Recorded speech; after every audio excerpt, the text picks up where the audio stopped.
कृपया वीडियो में न्यू है तो वीडियो को लाइक एंड सब्सक्राइब करें और शेयर करें।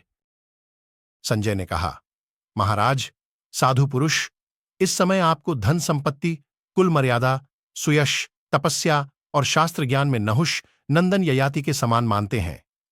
राजन, वेद शास्त्रों के ज्ञान में आप महर्षियों के तुल्य हैं। आपने अपने जीवन के संपूर्ण कर्तव्यों का पालन कर लिया है, अतः अपने मन को स्थिर कीजिए, उसे विषाद में न डुबाइए।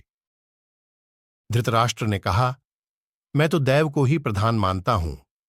पुरुषार्थ व्यर्थ है, उसे धिक्कार है।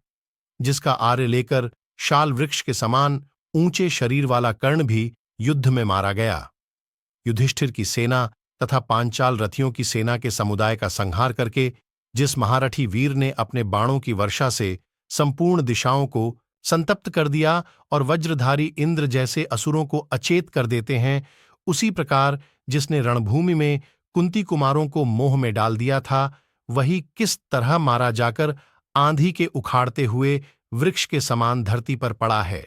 जैसे समुद्र का पार नहीं दिखाई देता, उसी प्रकार मैं इस शोक का अंत नहीं देख पाता हूं। मेरी चिंता अधिकाणिक बढ़ती जाती है और मरने की इच्छा प्रबल हो उठी है। संजय, मैं कर्ण की मृत्यु और अर्जुन की विजय का समाचार सुनकर भी कर्ण के वध को विश्वास के योग्य नहीं मानता। निश्चय ही मेरा हृदय वज्र के सारतत्व का बना हुआ है, अतः दुर्भेद्य है। तभी तो पुरुष सिंह कर्ण को मारा गया सुनकर भी यह विदीर्ण नहीं हो रहा है। अवश्य ही पूर्व काल में देवताओं ने मेरी आयु बहुत बड़ी बना दी थी, जिसके अधीन होने के कारण मैं कर्णवध का समाचार सुनकर अत्यंत दुखी होने पर भी यहां जी रहा हूं। संजय, मेरे इस जीवन को धिक्कार है। आज मैं सुहृदों से हीन होकर इस घृणित दशा को पहुंच गया हूं। अब मैं मंद बुद्धि मानव सबके लिए शोचनीय होकर दीन दुखी मनुष्यों के समान जीवन बिताऊंगा। सूत, मैं ही पहले सब लोगों के सम्मान का पात्र था, किंतु अब शत्रुओं से अपमानित होकर कैसे जीवित रह सकूंगा।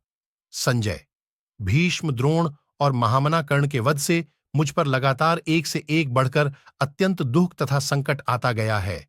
युद्ध में सूत पुत्र कर्ण के मारे जाने पर मैं अपने पक्ष के किसी भी वीर को ऐसा नहीं देखता जो जीवित रह सके।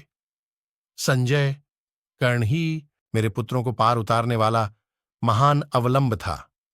शत्रुओं पर असंख्य बाणों की वर्षा करने वाला वह शूरवीर युद्ध में मार डाला गया। उस पुरुष शिरोमणि के बिना मेरे इस जीवन से क्या प्रयोजन है।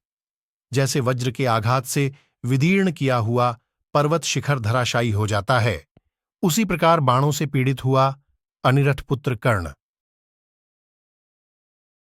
निश्चय ही रथ से नीचे गिर पड़ा होगा। जैसे मतवाले गजराज द्वारा गिराया हुआ हाथी पड़ा हो, उसी प्रकार कर्ण खून से लथपथ होकर अवश्य इस पृथ्वी की शोभा बढ़ाता हुआ सो रहा है।